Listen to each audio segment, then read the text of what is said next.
Sesarengan campur sari taruna Budo Laras.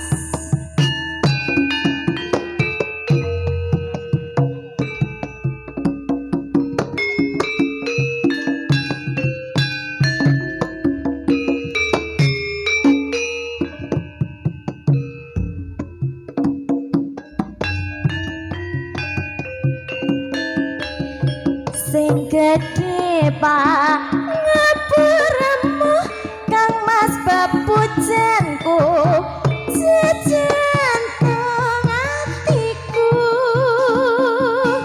sambungku mengewanci dalu grupito sarimu ngelawan garwamu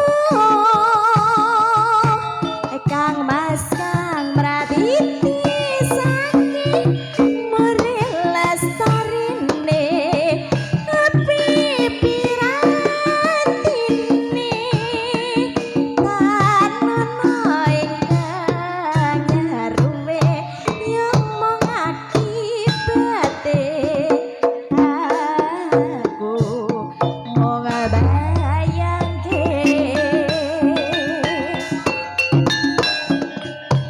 Remu ing atiku iki yen pacar ngilingi bocah telu iki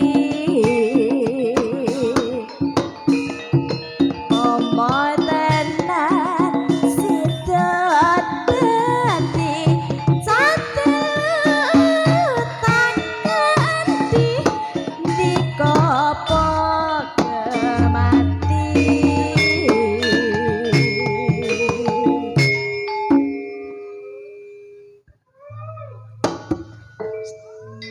kopine ketok ireng metu. Wes, kurang to, Mas? Ora kelar bengok. Menda boyo yen situ murilan andika mesti bakal mulya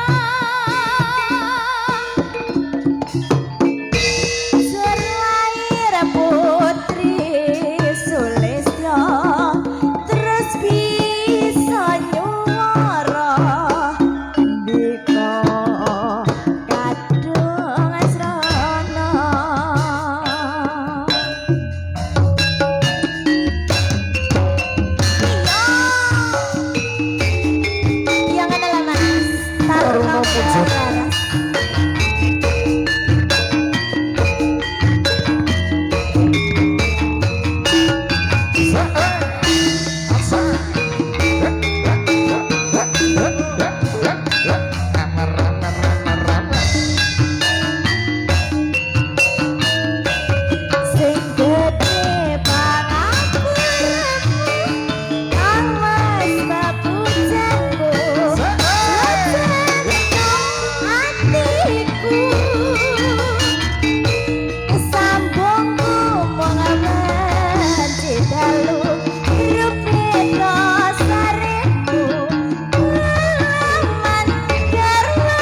Wis to.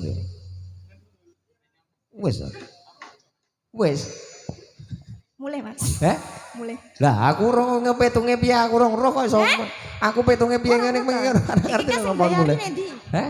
Basa endi iki? Basa to. Lah iki kok wis enak dhewe sa.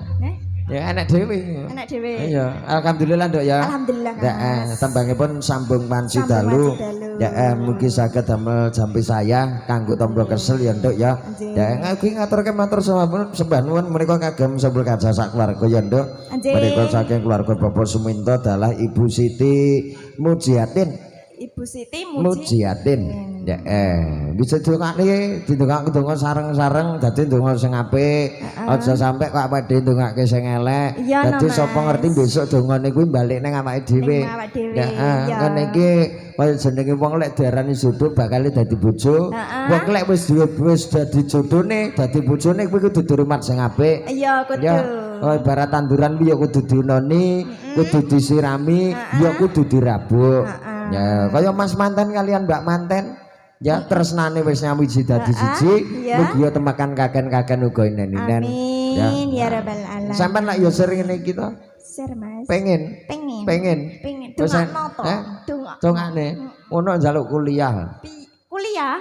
Maksud kuwi kuliah lho Mas. Ora kuliah kok kuliah nyapa. Ngapunten Pak Bu, anu, lha niki sinden sunggal niki lek mboten wonten job nyinden iki guluk. Guluk apa? Guluk uyah iki lho. Ya, dadi iki bengi iki donga sareng-sareng didongake ora mung kanggo Mas Manten kalian Mbak Manten. Tur uga kagem menika sedaya tamping kasambiramu lho Nduk ya. Ya ngaturke matur suwun sampun nyempataken wekdalipun panjenengan sedaya ya Nduk ya. Sedaya tamping kasambiramu kuwi piyantune iki tenan.